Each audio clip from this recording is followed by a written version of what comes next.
नमस्कार, I am Shivani Singh. So friends, कैसे हैं आप सभी? मस्त होंगे होता है यहाँ पे। और ये फ्रेंड, जैसा आपको पता है कि हम कंटिन्यू प्रिपरेशन कर रहे हैं स्पेशल C-TET फरवरी एग्जाम 2026। और यहीं पर अगर हम बात करें 2026 से, ठीक है ना। देखो, हम बात करें, आज का हमारा सेशन है हिंदी गद्यांश और पद्यांश। करें 2 मिनट में सॉल्व। और मैं आपको बता दूं कि हिंदी गद्यांश पद्यांश से 15-15 क्वेश्चन आते हैं।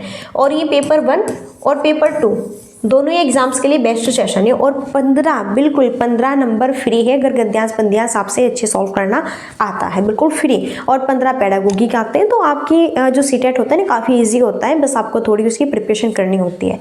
ओके। और बिल्कुल भी गद्यांश और पद्यांश को बिल्कुल यहाँ पर हल्के में मत लेना, क्योंकि 15 क्वेश्चन से यहाँ पर आपके आते हैं गद्यांश पद्यांश से। पार्ट यहाँ पे 14 है। इससे पहले मैंने 13 कंप्लीट करा दिए हैं बाय शिवानी सिंह। मेरे ही थ्रू कंटिन्यू सेशन आपको कराया जा रहा है, ठीक है ना। सो फ्रेंड्स, आपके लिए गुड न्यूज़ है कि अगर आपको यहाँ पे फ्री में PDF चाहिए, ठीक है ना, तो ये हमारा व्हाट्सएप नंबर है यहाँ पर 7505890761। आप मुझे इस नंबर पे मैसेज कर सकते हैं, मैं आपको ग्रुप में ऐड कर दूंगी, ठीक है ना। आपके ऊपर डिपेंड करता है, आपकी मर्जी है आपको यहाँ पे ग्रुप में ऐड होना है नहीं होना है। आइए अब यहाँ पे हम बहुत ही अच्छा और बहुत ही सिंपल सा एक गद्यांश देखते हैं, प्रैक्टिस करते हैं, ठीक है। देखो, मैं ये तो नहीं कहूँगी कि भैया यही आएगा सेम गद्यांश, नो, बल्कि जो मैं कंसेप्ट बताऊँगी, ओके, किस तरह से आपको यहाँ पे क्वेश्चंस छांटने हैं, किस तरह से सॉल्व करना है, उसका तरीका बताऊँगी, मैं कंसेप्ट बताऊँगी, ठीक है। क्योंकि ऐसा नहीं होता कि जो हम पढ़ा रहे हैं सेम वही आपको एग्जाम में मिले, लेकिन हाँ, आइडियाज़ आपको हम जरूर देंगे। नीचे दिए गए गद्यांश को ध्यानपूर्वक पढ़ना है और पूछे गए प्रश्न के लिए सबसे उपयुक्त विकल्प का चयन भी करना है। प्रगति एवं प्रतियोगिता के इस दौर में भारत के प्रतिभा संपन्न युवा विदेशों की ओर भाग रहे हैं। भारतवर्ष वही देश है जहां नालंदा, तक्षशिला, विक्रमशिला, जैसे यहाँ से क्वेश्चन बनेगा। देखो, एक नालंदा विश्वविद्यालय की बात हुई है, तक्षशिला विश्वविद्यालय के, विक्रमशिला विश्वविद्यालय की बात हुई है। और अनेक छात्र यहाँ उच्च शिक्षा प्राप्त करने आते थे। इन विश्वविद्यालयों में साधारण छात्रों को प्रवेश पाना भी असंभव था। आज उसी भारत के छात्र विदेशों की ओर पलायन कर रहे हैं। उच्च स्तरीय एवं प्रतिष्ठित संस्थानों से शिक्षा ग्रहण करने के उपरांत उनका यही प्रयास होता है कि वे किसी तरह विदेश चले जाएं और अधिकाधिक धनार्जन करें। यह अत्यंत दुख की बात है कि जिन विद्यार्थियों पर देश की जनता का इतना धन खर्च होता है, उनसे देश का कोई भी लाभ नहीं होता, ठीक है ना। ऐसा लगता है जैसे कि औद्योगिक क्षेत्र में विकसित क्षेत्रों के लिए काम करने वाले प्रतिभा संपन्न युवा भारत के खर्च पर भारत में प्रशिक्षित होते हैं। याद आता है वह समय जब अंग्रेजों ने भारतीय राजाओं का चुंगा डालना शुरू किया था। भारत प्रतिष्ठा एवं संपन्न राज्यों में रेजिडेंसी बनाई गई थी। जानबूझकर राज्य में अव्यवस्था फैलाई जाती थी और मौका पाते ही राज्य को, ठीक है ना, शासन से बेदखल करके राज्य हड़प लिया जाता था। मौका पाते ही राजा क्या करते थे? मौका पाते ही राजा को राज्य से, शासन से बेदखल करके राज्य हड़प लेते थे, जो पहले अंग्रेज होते थे, ठीक है ना। चलिए, तो मैं आपको समझा रही हूँ क्या कहना चाह रहा है ये गद्यांश। यहाँ पर देखो, ध्यान से जो है एक्सप्रेशंस आपको करना है और ध्यान से समझना है। ये जो एक्सप्रेशंस आपको कहना चाह रहा है, ये कह रहा है कि प्रगति एवं प्रतियोगिता के इस दौर में भारत के प्रतिभा संपन्न युवा विदेशी की ओर भाग रहे हैं। देखो, ऐसा होता है कि उनके पेरेंट्स उसे बहुत अच्छी पढ़ाई कराते हैं। यहाँ पे देखो, सभी आप भी हैं, हम भी हैं, ठीक है ना, काफ़ी अच्छी बेस्ट यहाँ पर। ओके, एक मिनट। ओके, क्लियर है। तो ये फ्रेंड्स, देखो यहाँ पर कह रहे हैं कि प्रगति एवं प्रतियोगिता के इस दौर में भारत के प्रतिभा संपन्न युवा विदेश की ओर भाग रहे हैं। भारतवर्ष वही देश है जहाँ नालंदा, यानी कि आपके जो पेरेंट्स हैं, ओके, वो आपको पढ़ाते लिखाते हैं, अच्छी यहाँ पे जो है शिक्षा प्रोवाइड कराते हैं बढ़िया तरीके से, बेस्ट तरीके से। लेकिन फिर आप क्या करते हैं, पता है आप क्या करते हैं कि आपने अच्छी शिक्षा ली, ठीक है, आपकी जॉब लग गई, फिर ना आप विदेश चले जाते हैं अपने भारत को छोड़कर, अपने पेरेंट्स को छोड़कर। क्यों? क्योंकि वही जॉब जो आपकी लगी है, वही नौकरी लगी है, उसके लिए भारत आपको 20 या 40 हज़ार देता है। और अगर वही उसी नौकरी के विदेश अगर आप जाते हैं तो आपको 1 से 2 लाख रुपये वो देते हैं। तो आपको ज़्यादा पैसे कमाने के लिए, ज़्यादा धन अर्जन करने के लिए आप फिर विदेश जाते हैं और वहाँ पर जो है आप विदेश जाके जॉब करते हैं, नौकरी करते हैं अपने देश को छोड़कर।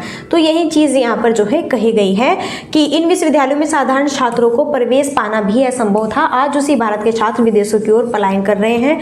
उच्च स्तरीय और प्रतिष्ठित संस्थानों से शिक्षा ग्रहण करने के उपरांत तो उनका यही प्रयास होता है कि वे किसी तरह विदेश चले जाएं और अधिकाधिक धनार्जन करेंगे। वही चीज़ जो कि मैंने आपको बताई है।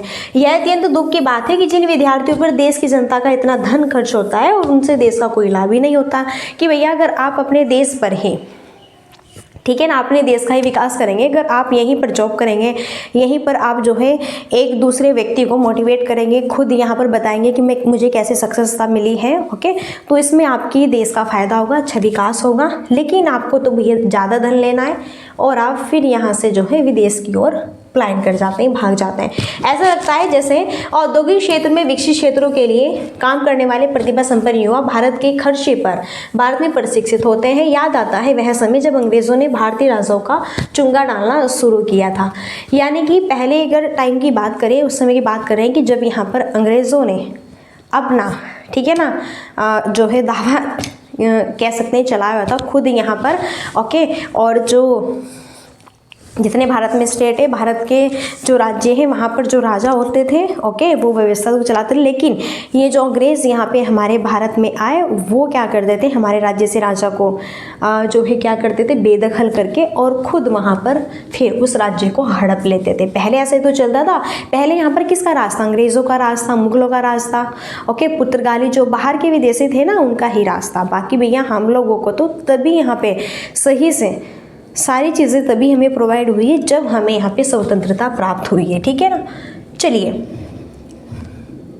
सो अब हम करते हैं क्वेश्चंस, और काफ़ी इंपॉर्टेंट यहाँ पर ये हमारा गद्यांश था। आई होप आपको क्लियर हो गया होगा और समझ भी आ गया होगा, ओके।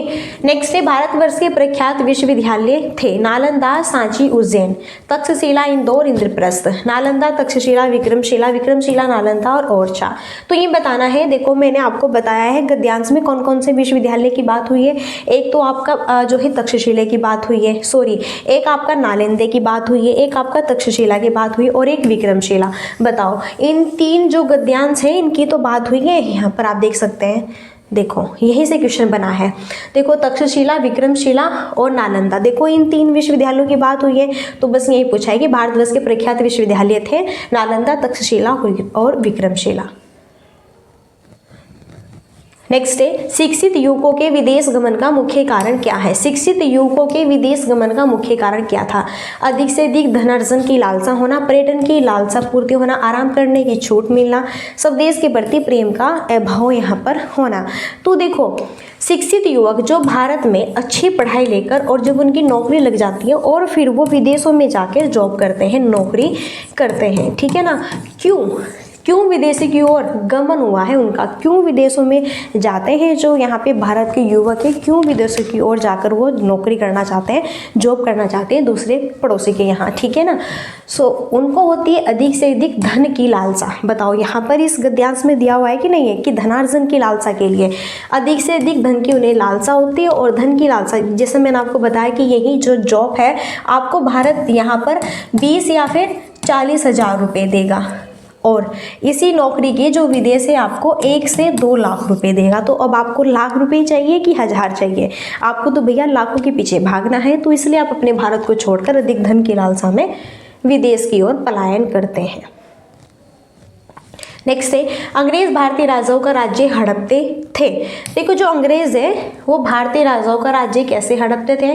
भारतीय राजाओं की सेना में भर्ती होकर, अनेक राज्यों में सभाएं आयोजित करके, राज्य की सुरक्षा के बहाने अव्यवस्था फैलाकर, भारतीय राजाओं को धन का प्रलोभन देकर। तो अंग्रेज भारतीय राजाओं का राज्य कैसे हड़पते थे मैंने आपको बताया हुआ है, लास्ट में ये सारी चीज़ें उसमें दी हुई है, ठीक है। तो जो अंग्रेज है वो भारतीय राजाओं का राज्य हड़पते थे। कैसे हड़पते थे बताओ? अंग्रेज भारतीय राजाओं की सेना में भर्ती होकर, क्या अनेक राज्यों में सभाएं आयोजित करके, या फिर भारतीय राजाओं को धन का प्रलोभन देकर नहीं, बल्कि राज्य की सुरक्षा के बहाने अव्यवस्था फैलाकर। जी हाँ, राज्य की सुरक्षा के बहाने। और ये सभी के सभी चीज़ आपकी सेम टू सेम गद्यांश में आई हुई है। ये सारी चीज़ें गद्यांश में आपकी आई हुई है, ठीक है ना। तो राज्य की सुरक्षा के बहाने अव्यवस्था फैलाकर, क्योंकि आपने यहाँ पे मैंने बताया था गद्यांश में कि जब अंग्रेज भारत में जो है आ गए, फिर इन्होंने क्या किया, भारत में इतने राज्य हैं, राज्य में जो राजा होते थे तो उनको क्या करते थे, बेदखल करके खुद राज्य को हड़प लेते थे। अव्यवस्था यहाँ पर जो है उनकी बिगाड़ देते थे, यानी कि आपस में उनमें ही लड़ाई करवा देते। जैसे कि हम बात करें कि आपने अपने घर पे किसी को जो है अपना कमरा एक किराए पर दिया है, ठीक है, लेकिन वो काफ़ी समय तक रह रहा है यहाँ पर, कई साल हो गए, तो फिर वो उस कमरे को हड़पना चाह रहा है। तो यही चीज़ है, ठीक है। प्रस्तुत गद्यांश में प्रमुख समस्या है विद्यार्थियों की अशिक्षा, युवकों की मानसिक स्थिति, विश्वविद्यालयों का गिरता शैक्षिक स्तर, शिक्षित युवकों का विदेश पलायन। तो प्रस्तुत गद्यांश में प्रमुख समस्या क्या है, प्रस्तुत गद्यांश में समस्या क्या है ये बताना है। क्या विद्यार्थियों की अशिक्षा, नहीं अशिक्षा थोड़ा ही ना, सभी शिक्षित थे। युवकों की क्या मानसिक स्थिति, क्या विश्वविद्यालयों का गिरता शैक्षिक स्तर है, क्या शिक्षित युवकों का विदेश पलायन है। तो प्रस्तुत गद्यांश में प्रमुख समस्या क्या थी, क्या एक प्रॉब्लम्स थी शिक्षित युवकों का विदेश में पलायन होना। क्या थी, जो शिक्षित युवक है उनका विदेशों की ओर पलायन होना। जी हाँ, यानी कि जो अपने भारत में पढ़ाई करते थे, ओके, अच्छी यहाँ पर, लेकिन वो अब जो नौकरी कहाँ कर रहे हैं, विदेशों में जाकर कर रहे हैं। तो शिक्षित युवकों का विदेश में पलायन होना प्रस्तुत गद्यांश की प्रमुख समस्या यही तो थी, उनकी प्रॉब्लम। नेक्स्ट है, भारत के प्रतिभा संपन्न युवा किशोर भाग रहे हैं। तो भारत के जो प्रतिभा संपन्न युवा है किशोर भाग रहे हैं विदेशों की ओर, स्वदेश की ओर, अवनति की ओर या फिर स्वार्थ की ओर। मैंने आपको बताया है, फाइनली आपको अच्छे से याद हो गया होगा कि भारत के जो प्रतिभा संपन्न युवा है किशोर भाग रहे हैं भैया, वो विदेशों की ओर भाग रहे हैं, क्योंकि वहाँ पर उन्हें अच्छा पैसा मिलता है। ओके, उसी जॉब के लिए अच्छा वहाँ पर 1 से 2 लाख रुपए वो देते हैं, तो उन्हें तो भैया विदेश जाना है और वहीं पर जॉब कर रही है, ठीक है ना। क्यों वो यहाँ पे जो है इंडिया में 20 या फिर 40 हज़ार में ही जॉब करें। ओके, चुग्गा डालना मुहावरे का अर्थ है भोजन देना, लगान देना, लालच देकर फंसाना या फिर चुंगी देना। तो चुग्गा डालना मुहावरे का अर्थ है, चुग्गा डालना मुहावरे का क्या अर्थ है, भोजन देना, लगान देना, लालच देकर फंसाना। तो चुग्गा डालना, देखो यहाँ पर जो भारत में अंग्रेज आए थे तो उन्होंने क्या किया, जो भारतीय हैं उन पर, ठीक है ना, यानी कि उन्हें पैसे की जो है कहते हैं ना कि पैसे की वजह से उन्हें फंसाया या फिर उन्हें लालच दिया कि हम तुम्हें ये देंगे वो देंगे, हमें भी इस चीज़ में जो है आप ज्वाइन कर लो, ऐसे वैसे। लेकिन उन्हें नहीं पता था कि ये आपके राज्य को ही हड़प लेंगे, ठीक है ना। तो चुंगा डालने का मुहावरे का अर्थ होता है लालच देकर फंसाना। तो भारतीय जो व्यक्ति हैं उन्हें लालच देकर फंसाया था किसने, अंग्रेजों ने, ठीक है। चलिए नेक्स्ट है, शब्द का शुद्ध रूप होगा। कौन सा शब्द का शुद्ध रूप होगा ये बताना है। क्या औद्योगिक कैसे बनता है, कैसे बनता है, या फिर ऐसे बनता है या फिर ऐसे बनता है। फाइनली अगर हम बात करें, देखो आपका जो औद्योगिक है वो ऐसे बनता है, ठीक है ना। तो ये औद्योगिक का शुद्ध रूप है ये वाला। तो भैया औद्योगिक कैसे बनता है, न तो ऐसे बनता है, यहाँ पर 2 मात्रा नहीं आएगी, यहाँ पर भी 2 मात्रा नहीं आएगी। जी हाँ, सी ऑप्शन यहाँ पे बेस्ट होगा। तो औद्योगिक आपका ऐसे बनता है। अब बताना है अधिक में कौन सी संधि है, बताना है आपको कि अधिक में कौन सी संधि है, अधिक में कौन सी संधि है। दीर्घ संधि है, यण संधि है, गुण संधि है कि वृद्धि संधि है। तो भैया अधिक में जो संधि है वो कौन सी है। और यहाँ पर हम बात करें, देखो संधि आपकी 3 प्रकार की होती है, ओके।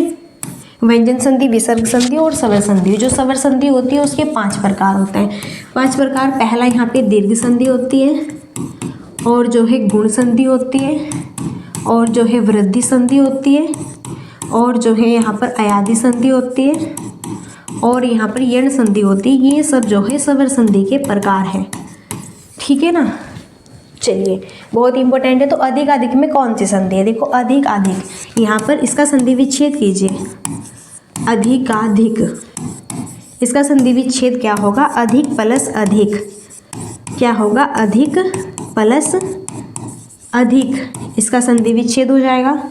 और अब देखो अधिक, कै में क्या है, ए है, यहाँ पे स्टार्टिंग में क्या है, ए है, और ए मिलके क्या बनता है, आपको पता है कि ये समान स्वर है। ये यहाँ पर क्या है, समान स्वर है। और जब जहाँ पर समान स्वर आते हैं वहाँ पर आपका दीर्घ संधि होती है। कौन सी संधि होती है, वहाँ पर आपकी दीर्घ संधि होती है, ठीक है ना। तो अधिक अधिक में संधि है, अधिक प्लस अधिक, ए और ए मिलके समान समान मिलके बड़ा आ बनता है, तो यहाँ पर दीर्घ संधि होगी। यण संधि की ट्रिक है, यह बार ऐसे पहले आधा शब्द जहाँ पे आए वहाँ पर, जैसे एग्जाम्पल में यण संधि होगी। गुण संधि जहाँ पर एक मात्रा हो वहाँ पे गुण संधि, और वृद्धि संधि जहाँ पर दो मात्रा हो, जैसे कि देखो जैसे सदैव है, ठीक है, जैसे यहाँ पे सदैव एक मात्रा है तो गुण संधि होगी, और अगर दो मात्रा होगी तो आपकी वृद्धि संधि होगी, ठीक है ना। चलिए, आई होप चीज़ें क्लियर हो गई होगी। नेक्स्ट है प्रगति में उपसर्ग एवं मूल शब्द कौन सा है। देखो प्रगति में उपसर्ग और मूल शब्द बताना है कौन सा है। पर प्लस गति है, प्रग प्लस इति है, पर प्लस अगति है, प्रगत प्लस ई है। ओके, तो बताना है प्रगति में, बताना है प्रगति में उपसर्ग और मूल शब्द क्या है। सबसे पहले आप समझो उपसर्ग किसे कहते हैं, सबसे पहले समझो उपसर्ग किसे कहते हैं। देखो उपसर्ग हम उसे कहते हैं जो कि, उपसर्ग में होते हैं जो कि शब्द के शुरू में लगते हैं, शब्द के शुरू में लगते हैं और उसके अर्थ को ही चेंज कर देते हैं, उन्हें हम उपसर्ग कहते हैं। यहीं पर अगर हम प्रत्यय की बात करें, प्रत्यय जो शब्द के अंत में लगते हैं और उसके अर्थ को चेंज कर देते हैं वो हमारे प्रत्यय होते हैं। ओके, उपसर्ग जो शब्द के स्टार्टिंग में लगते हैं वो हमारे उपसर्ग यहाँ पर कहलाते हैं। क्लियर है। तो अब बताना है प्रगति में उपसर्ग कौन सा है और मूल शब्द कौन सा है। तो प्रगति में जो पर है वो क्या है, आपका उपसर्ग है, उपसर्ग है। यहीं पर जो क्या है गति है वो क्या है, गति। गति यहाँ पर क्या होगा, मूल शब्द होगा। गति यहाँ पर क्या होगा भैया जी, मूल शब्द होगा फाइनली, ठीक है ना।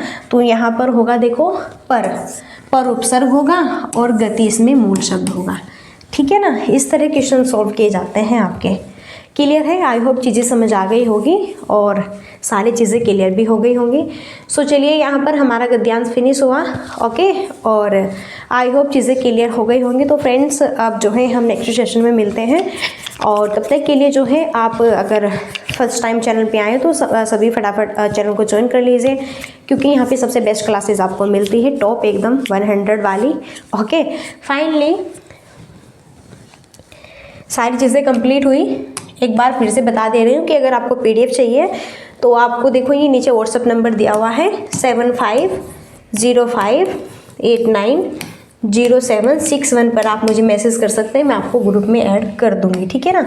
सो चलिए फ्रेंड्स, यहीं पर हम अपनी वाणी को देते हैं विराम और मिलते हैं नेक्स्ट सेशन में, और तब तक के लिए सो thanks for watching, keep study and bye bye, take care, जय हिंद जय भारत।